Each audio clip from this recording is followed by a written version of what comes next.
Dear students, आज हम नया टॉपिक ले रहे हैं, refraction of light.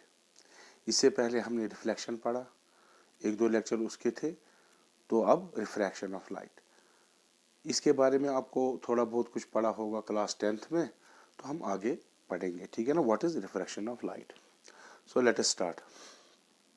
Before understanding what is refraction of light, let us take an example, analogy to this. Suppose we have a car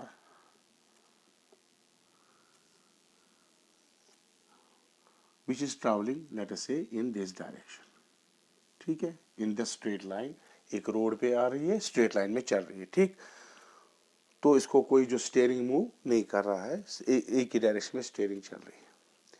now अब आगे जाके जब ये गाड़ी चल रही है तो यहां पर एक समझो डिफरेंट टाइप ऑफ रोड है, मड का, ठीक है।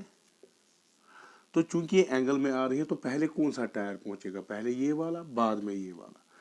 तो जब ये यहाँ इस इंटरफेस पे पहुंचेगा, समझो ये इंटरफेस है, इस प्लेन सड़क और ये जो मड वाली सड़क है, ठीक है। तो कुछ ऐसा होगा, ठीक। ये जो टायर यहाँ पर लगेगा, इसकी स्पीड क्या होगी? कम। इसकी स्पीड कम, क्योंकि यहाँ पर ज्यादा फ्रिक्शन होगा मड में या सैंड हो। तो होगा क्या? What will happen? देखिए, अगर ये गाड़ी ऐसे चल रही है, समझो ये पेन गाड़ी चल रही है, ये वाला टायर मड को टच कर गया, चल रही है तो ये टच कर गया, तो इसकी वजह से स्पीड कम हो जाएगी, तो ये ऐसे टर्न हो जाएगी इस तरह से। तो ये ऐसे, देखिए यहाँ फिर से ये गाड़ी चल रही है, ठीक। यहाँ फ्रिक्शन आया, मड पे पहुंची, तो ये स्लो डाउन हो जाएगा ये वाला टायर, तो ये ऐसे घूमेगी, ठीक। तो ये इस डायरेक्शन में ऐसे घूमेगी, तो फिर दोनों टायर इस पे आएंगे और स्ट्रेट लाइन पे चलेगी। वो एज्यूम दैट वो स्टीयरिंग को इधर उधर नहीं कर रहा है। तो इस मीडियम में मुड़ के थोड़ा ऐसे, ये अगर इस डायरेक्शन में जा रही है, मुड़ के थोड़ा इस डायरेक्शन में जाएगी, ठीक है, ठीक है। इसी तरह से जब लाइट, ये तो एनालॉजी है, ऐसा तो नहीं होता, लेकिन ये समझने के लिए, इसी तरह से जब लाइट एक ट्रांसपेरेंट मीडियम, ऑप्टिकल मीडियम से दूसरे ट्रांसपेरेंट मीडियम से जाती है, तो उसकी डायरेक्शन चेंज हो जाती है, या डिविएट हो जाती है, या बेंड हो जाती है। उस बेंडिंग को हम, बेंडिंग ऑफ लाइट को हम रिफ्रैक्शन कहते हैं, ठीक है। तो अब मैं उसकी फॉर्मल डेफिनेशन लिखूंगा, आप वो लिख लीजिए। नाउ इसकी डेफिनेशन क्या है? Refraction, when a ray of light passes through two transparent media। Transparent यानी जिसमें लाइट पास होनी चाहिए, ओपेक तो नहीं होना चाहिए। ट्रांसपेरेंट फॉर लाइट यानी लाइट जानी चाहिए उसमें। Media of different optical densities, याद रखो ऑप्टिकल डेंसिटीज, ये भी मैं बताऊंगा ऑप्टिकल डेंसिटी क्या होती है। Then at the interface between the two media, यानी जहां पर दो मीडिया की बाउंड्री मिलती है, उसको कहते हैं इंटरफेस। द लाइट डिविएट्स, लाइट क्या होती है? डिविएट, जैसे मैंने भी गाड़ी का व्हील बताया, डिविएट हो गया अपनी जगह से, deviates from its path. This bending of light is called refraction of light, ठीक है। यानी अगर ये एक मीडिया है जिसकी ऑप्टिकल डेंसिटी कुछ है, लेट अस से ओडी डैश है ऑप्टिकल डेंसिटी, ऑप्टिकल डेंसिटी 1 है, यहाँ ऑप्टिकल डेंसिटी 2 है, ठीक। ओडी शॉर्ट में मैंने लिखा, ये मीडियम 2 है। जब रे ऑफ लाइट पास होती है तो वो होमोजीनियस मीडियम से आ रही है तो स्ट्रेट चलेगी, क्योंकि कोई डेंसिटी, कोई चीज चेंज नहीं हो रहा। तो जब वो इंसिडेंट इस सरफेस पे होगी, तो जब हम नॉर्मल डालेंगे यहाँ पर, normal at the surface of, at point of incidence to this surface जो बाउंड्री है, then it डिविएट्स।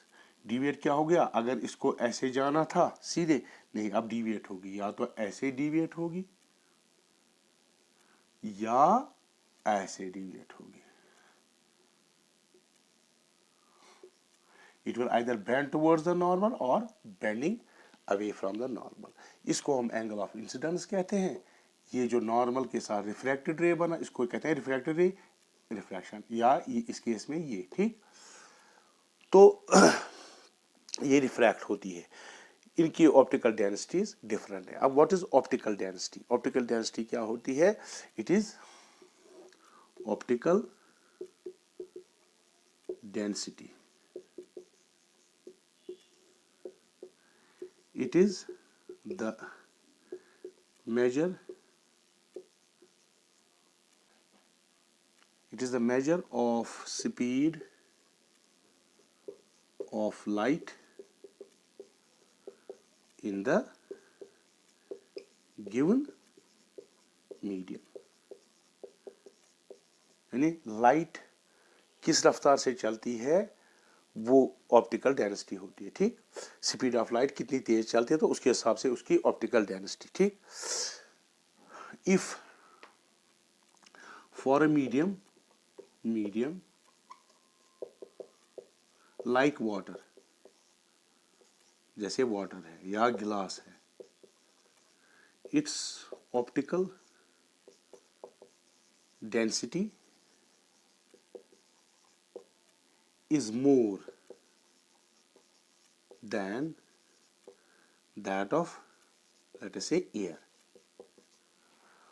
Optical density of water and glass या वाटर की बात करें is more than that of this. That means that this medium one, अगर ये air है, ये वाटर है, ठीक, एयर इसकी ऑप्टिकल डेंसिटी ओडी कम है as compared to this. Then यहां में पहले साफ करो, आप इतने से स्क्रीन का शॉट ले लो। ठीक, at light will travel faster in air than in water। that is optical density OD अगर ज्यादा हो, स्पीड लाइट उसकी वहां उस मीडियम में कम होती है, और अगर ऑप्टिकल डेंसिटी लेस हो then speed will be higher. ठीक, जिस मीडियम की ऑप्टिकल मीडियम की ऑप्टिकल डेंसिटी हायर हो उसको कहते हैं हम डेंसर मीडियम। डेंसर मीडियम, और जिसमें की ऑप्टिकल डेंसिटी कम हो उसको कहते हैं हम रेयरर मीडियम।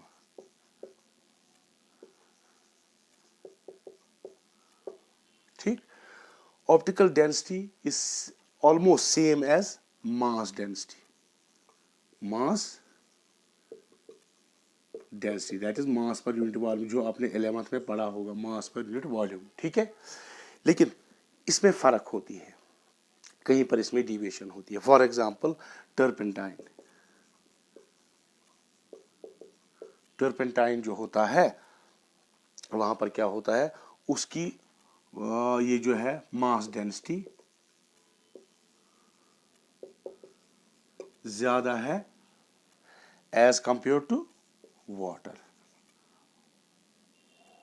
सॉरी, उसकी मास डेंसिटी कम है यानी लाइटर है देन वाटर। उसकी वाटर की मास डेंसिटी ज्यादा है, वाटर की मास डेंसिटी ज्यादा है, टर्पेंटाइन की कम है।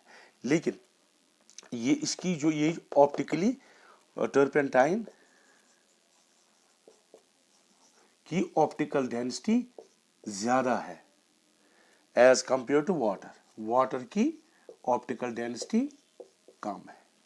जनरली जिसकी मास डेंसिटी ज्यादा हो वो ऑप्टिकली डेंसर होता है, और जिसकी मास डेंसिटी कम हो उसकी जिसकी मास डेंसिटी कम हो उसकी ऑप्टिकल डेंसिटी भी कम होती है। लेकिन एक्सेप्शन, जैसे मैंने यहाँ पर बताया, टर्पेंटाइन की मास डेंसिटी कम है लेकिन वो ऑप्टिकली डेंसर है। ठीक, क्योंकि उसकी ऑप्टिकल डेंसिटी ज़्यादा है। और वाटर जो है उसकी मास डेंसिटी ज़्यादा है लेकिन ऑप्टिकल डेंसिटी कम है एज कंपेयर टू टर्पेंटाइन। ये एक्सेप्शन है। ओके, अब हम आएंगे ये जो लॉज ऑफ रिफ्रैक्शन क्या है। ऑप्टिकल डेंसिटी आपको समझ में आई होगी। ठीक है, the incident ray, the normal to the refracting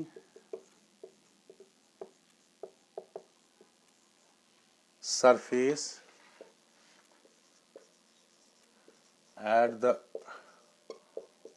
point of incidence and the refracted ray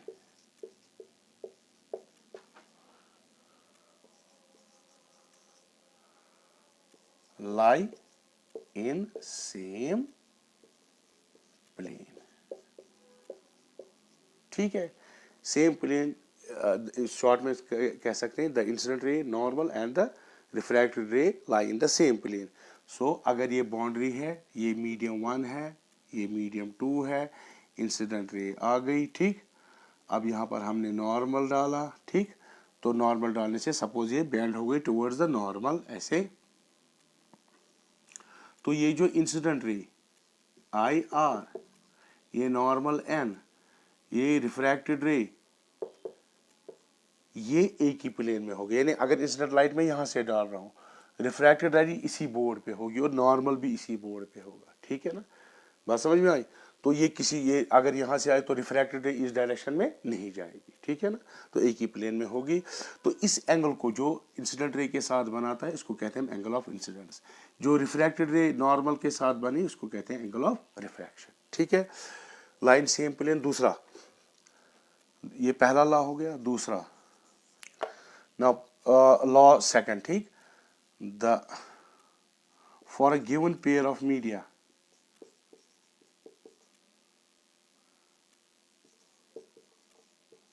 here I mean optical media. ठीक, for a given pair of media the ratio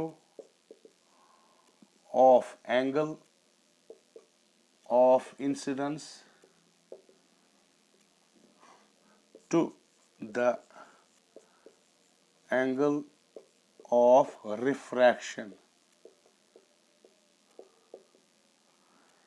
is always for a given pair. यानी pair of media change नहीं होना चाहिए. एक pair of media के लिए एक होगा और दूसरे पेयर ऑफ मीडिया के लिए दूसरा होगा. For a pair, for a given pair of,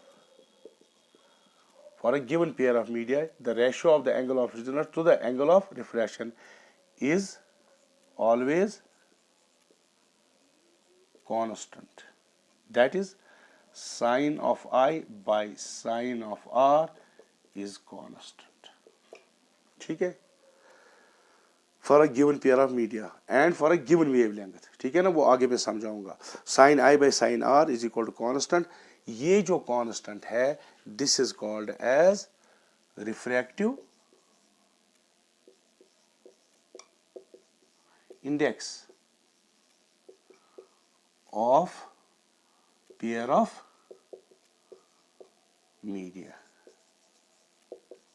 ठीक है, इसको हम रिफ्रैक्टिव इंडेक्स कहते हैं. ये कांस्टेंट होता है for a given pair of media and for a given wavelength. यानी अगर हम रेड कलर की वेवलेंथ यूज करेंगे, ठीक है, तो रेड कलर यूज करेंगे तो उसके लिए जो रिफ्रैक्टिव इंडेक्स होगा वाइट, अगर ग्रीन लाइट हमने यूज की उसके लिए sine I by sine R constant होगा, लेकिन वो वैल्यू डिफरेंट होगा. रेड का sine I by sine R glass और एयर के लिए सेम होगा, कांस्टेंट होगा, लेकिन वो ब्लू वाले sine I by sine R, blue वाले लाइट का sine I by sine R के बराबर नहीं होगा. तो गिवन वेवलेंथ भी इसमें जरूरी है. ठीक, नाउ इस कांस्टेंट को कैसे लिखते हैं हम, तो sine I by sine R हम इस तरह भी लिखते हैं n/1.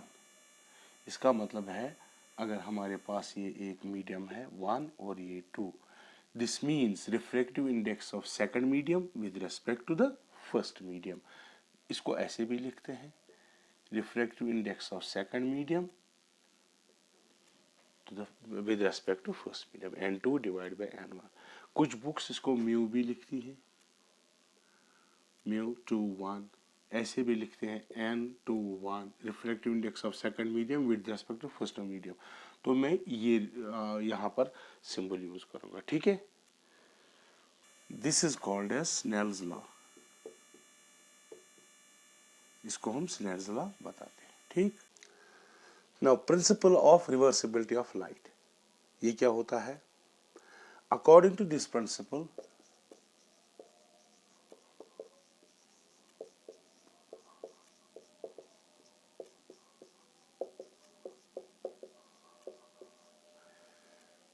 if final path of ray of light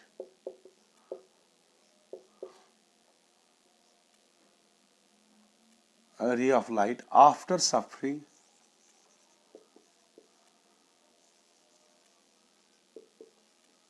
number of reflections and or refractions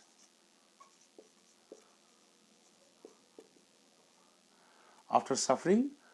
According to this principle, if final path of the ray of light after suffering number of reflection and refraction is reversed, then it retraces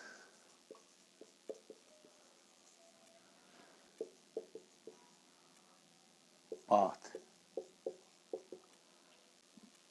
Now, principle of reversibility of light. According to this principle, if final path of the ray of light after suffering number of reflections and or refractions is reversed, then it retraces entire of its path, वो retrace करेगी. यानी अगर एक रे बहुत से medium में refraction और रिफ्लेक्शंस हो जाती है तो फाइनली उसको हम रिवर्स करते हैं, यानी वापस लेते हैं उस पाथ से. तो वो सारे पाथ से जहाँ से गई थी वहाँ से चल के फाइनल इनिशियल सोर्स पे जाएगी. ठीक, वो for example let us suppose that we have ये दो ही मीडिया बनाएंगे. एक light, ray of light incident है यहाँ पर पॉइंट ओ पे, ये नॉर्मल है. ठीक, assuming that this is a denser medium, water है. ठीक, ये नॉर्मल है. ठीक, तो it will bend towards the normal. ये आगे बताऊंगा कैसे होगा. नाउ तो ऐसे आई. अब यहाँ पर हम इसको मिरर लगा दें. जब ये इंसिडेंट इस पे नॉर्मली होगी, नॉर्मली इंसिडेंट होगी, ये वापस इसी पाथ से सोर्स पे चली जाएगी. It will retrace its path, ऐसे वापस चली जाएगी. अब नॉर्मल इंसिडेंस क्या होता है, देखिए आपने लॉज ऑफ रिफ्लेक्शन पढ़े हैं. ये हो गया angle of incidence is equal to angle of reflection. ठीक, ये रिफ्लेक्टेड रे और इंसिडेंट रे. अगर इंसिडेंट रे नॉर्मल होगी, दैट मीन्स मैंने पिछले लेक्चर में आपको बताया, तो angle of incidence I is equal to zero. Normal ने इस डायरेक्शन में. ठीक, तो I will be zero and incident ray यहाँ से आ रहे, सो इट विल रिफ्लेक्टेड रे इसी डायरेक्शन में जाएगी, so r will be also zero. तो जब ये नॉर्मली इंसिडेंट होगी इस पे, तो यहाँ इंसिडेंट हो गई, तो रिफ्रैक्टेड रे भी इसी डायरेक्शन में फिर ऐसे चली जाएगी वापस. लेट अस से दिस वाज सोर्स पे वापस चली जाएगी. This is principal of reversibility. और उसकी कॉन्सिक्वेंस क्या है, आप इसका स्क्रीनशॉट ले लीजिए. लेट अस सपोज ये एंगल आई है, एंगल ऑफ इंसिडेंस, और यहाँ पर ये एंगल ऑफ रिफ्रैक्शन है. Now we know that sine I first medium में. ठीक, साइन आर.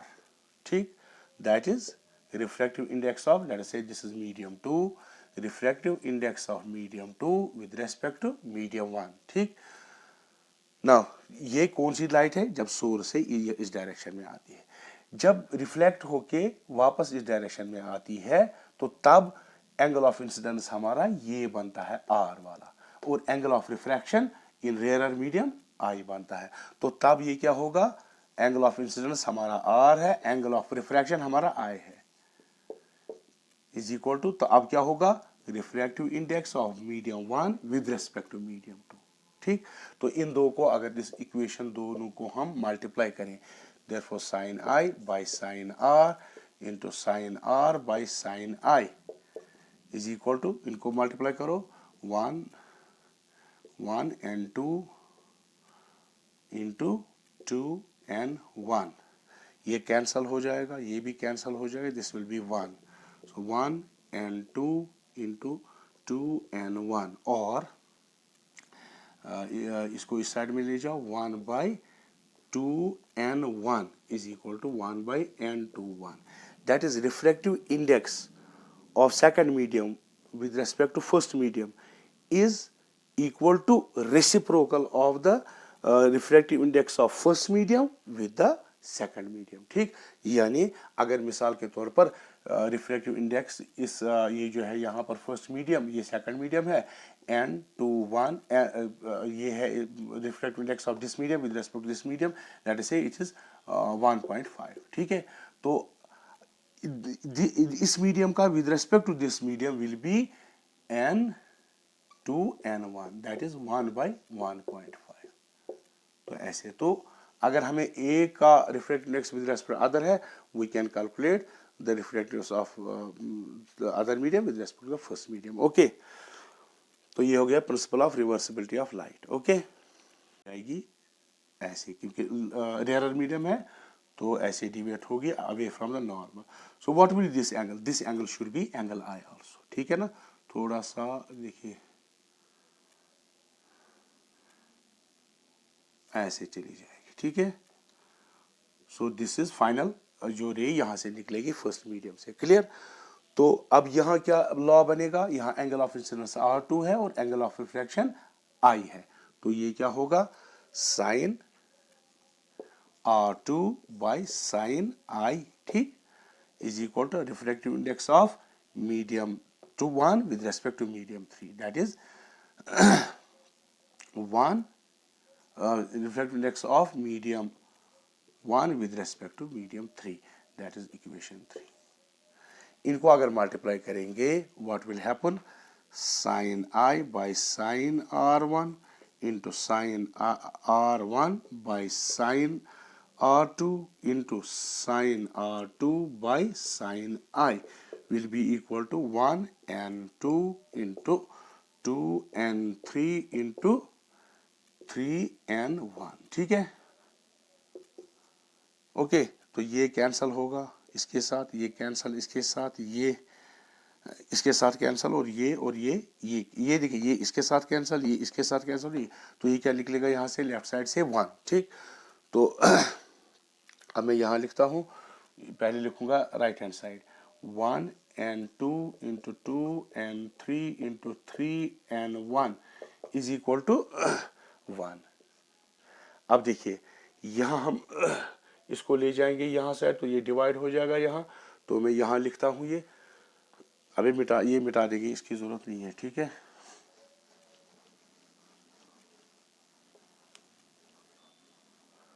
तो इसको इस साइड में ले जाएंगे तो बचेगा क्या? 1 and 2 into 2 and 3 is equal to 1/3n1। ठीक है, तो अभी आपने जो principal of reversibility of light देखा, तो ये क्या बनेगा? 1 and 2 into 2 and 3 is equal to reciprocal, that is refractiveness of 1 with respect. ठीक, तो यानी अगर हमें refractiveness of first second medium with respect first medium पता है, दूसरे और तीसरे का पता है, तो रिफ्रैक्टिवनेस ऑफ जो फर्स्ट मीडियम है विद रेस्पेक्ट थर्ड मीडियम हम कैलकुलेट कर सकते हैं, या अगर इनमें से दो का हमें पता है, किसी का तीसरे का हम उनका रिफ्रैक्टिव इंडेक्स देख सकते हैं। Clear? Now absolute refractive index,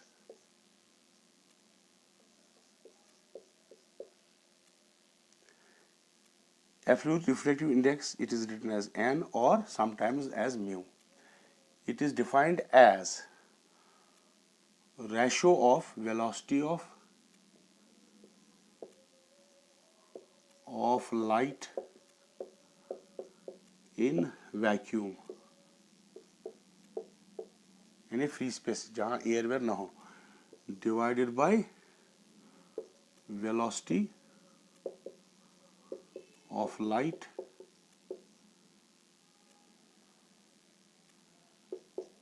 in given medium, यानी velocity of light in air क्या होगी, और जिस मीडियम में जा रही है उसका अगर एयर के साथ रिफ्रैक्टिव इंडेक्स देखना है, तो वहां जो वेलोसिटी ऑफ लाइट होगी वो करना, that is n is equal to c is the velocity of light and n v, ठीक है ना, v is the velocity of light in medium, ठीक है ना, given medium.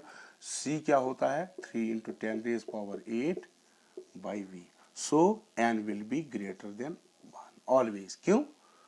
Absolute refractive index will be always greater than, because c is always greater than v, because velocity of the light से कोई ज्यादा तेज किसी में मीडियम में नहीं चल सकती, ठीक। तो इसको हम सिंपली रिफ्रैक्टिव इंडेक्स भी कहते हैं।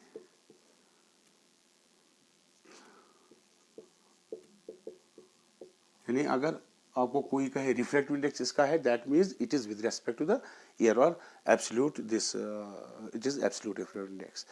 तो एयर का जो एब्सोल्यूट रिफ्रैक्टिव इंडेक्स है एयर का, वो है 1.00029, ठीक है, which is approximately equal to 1, ठीक है ना। तो रिफ्रैक्टिवनेस ऑफ एयर हम 1 लेते हैं, एब्सोल्यूट रिफ्रैक्टिवनेस ऑफ एयर 1 लेते हैं। जहाँ कहीं मतलब ज़्यादा वैल्यूज का ज़रूरत हो तो वहाँ फिर ये लगाते हैं। तो जनरली हम next relative refractive index, relative refractive index क्या होता है? When we compare the refractive indices of one medium with respect to another substance, जो एक सबस्टेंस है वो दूसरी सबस्टेंस, उनका आपस में अगर हम रिफ्रैक्टिव इंडिसेस हम कंपेयर करें, उसको कहते हैं relative refractive index, that is other than air. यानी एयर के बगैर, एब्सोल्यूट रिफ्रैक्टिव इंडेक्स के बगैर रिलेटिव रिफ्रैक्टिव इंडेक्स होता है। वो क्या होता है? It is suppose we have absolute refractive index of say a substance optical medium, that is nv1. v1 is the speed of light in that medium, let us say medium 1, and absolute refractive index n2 of the another optical medium where speed of light is v2, ठीक। so we divide these n2 n1 by n2, so we divide these two, what we'll get c, sorry इसको हम ऐसे करेंगे n2 by n1, इन दो को divide, what does that mean? Refractive index of second medium with respect to the first medium, so it will be cv2 divided by cv1, c and c will cancel out, this will go like this, n2 by n1 v1 by v2, और cross multiply करेंगे n2 v2 is equal to n1 v1, or is equal to constant nv. That is the product of refractive index and the velocity in a given medium is always constant. For example, यहाँ पर अगर medium 1 में उसका refractive index n1 है और वहाँ पर velocity v1 है, तो जो प्रोडक्ट वहाँ निकलेगा वो जब लाइट दूसरे मीडियम में चली जाएगी, रिफ्रैक्टिव इंडेक्स और वेलोसिटी का वहाँ प्रोडक्ट सेम होना चाहिए। ये तो हो गया एक चीज़। दूसरी बात, यहाँ पर अगर आप देखेंगे n is inversely proportional to velocity, that is n is inversely proportional to velocity. अगर रिफ्रैक्टिव इंडेक्स एक मीडियम का ज़्यादा है तो वहाँ वेलोसिटी कम होगी, that light will slow when it passes into denser medium from rarer medium। अगर रिफ्रैक्टिव इंडेक्स कम होगा तो वेलोसिटी ज़्यादा होगी। सो in rarer medium refractive index is smaller, then velocity will be larger, okay। ये है। दूसरा हमको पता था ये मैं रब करूं, आप इसको स्क्रीनशॉट ले लीजिए। अभी हमने देखा refractive index of medium 2 with respect to medium 1, ये रिफ्रैक्टिव इंडेक्स होता है, that is sine I by sine R, और n1 sin I is equal to n2 sin R. Thus, the product of refractive index of first medium and angle of sine of angle of incidence in that medium is equal to the product of refractive index of second medium and the angle of sine of angle of refraction in that medium is constant. This is general statement of Snell's law. ठीक है. If I and R are small, then N1 I1 is equal to N2 R2. R ये भी है Snell's law for small angles. Okay. दूसरी बात, अगर यहाँ पर I sin I by sin R is greater than 1, that means sin I is cross multiply करो greater than sin I is greater than R. तो I बड़ा है, angle of incidence, मिसाल के तौर एंगल ऑफ इंसिडेंस बड़ा है, angle of refraction छोटा है. सो देन दिस रेशो अगर ऐसा ग्रेटर देन 1 है, then light is travelling from rare to denser medium. ठीक. अगर sine I by sine r less than 1, sine I is less than r और i is less than r, what does that mean? अगर angle of incidence ये है, angle of refraction ये है, समझो light ऐसे गई तो आर, तो ये क्या होगा? Rarer medium. ठीक है. Light is coming from denser to rarer, यहाँ क्या होगा? Rarer to denser. ये इस किस केस में? इसमें. ये किस केस में? ये इस केस में. ठीक है. Now relation between wavelength and refractive index. Relation between wavelength and refractive index RI. We know that N1 by N2, ये तो अभी किया हमने, ठीक है ना, इज इक्वल किसके बराबर निकलता? V2 by V1. Now velocity, we know that velocity V is equal to frequency into wavelength. ठीक है. Now we can write this as N1 by N2 is equal to frequency, let us say lambda 1 is the wavelength, lambda 2 is the wavelength in this medium जहाँ velocity V2 है. ठीक. यानी एक medium है, यहाँ velocity of light V1 है, यहाँ velocity of light V2 है. ठीक. क्लियर? तो इसमें चली जा रही है. Similarly, V1 can be written as F lambda lambda 1. Now F क्यों हमने same रखा? Because it is characteristic of the wave. It does not change. Frequency of the wave does not change when it enters from one medium to another medium. So we can cancel it. So N1 by N2 is equal to lambda 2 by lambda 1. The relation between refractive index and wavelength, or we can write N21 is equal to lambda 2 by lambda 1, which is also equal to V2 by V1. This is the relation between wavelength and velocity and refractive index. Okay.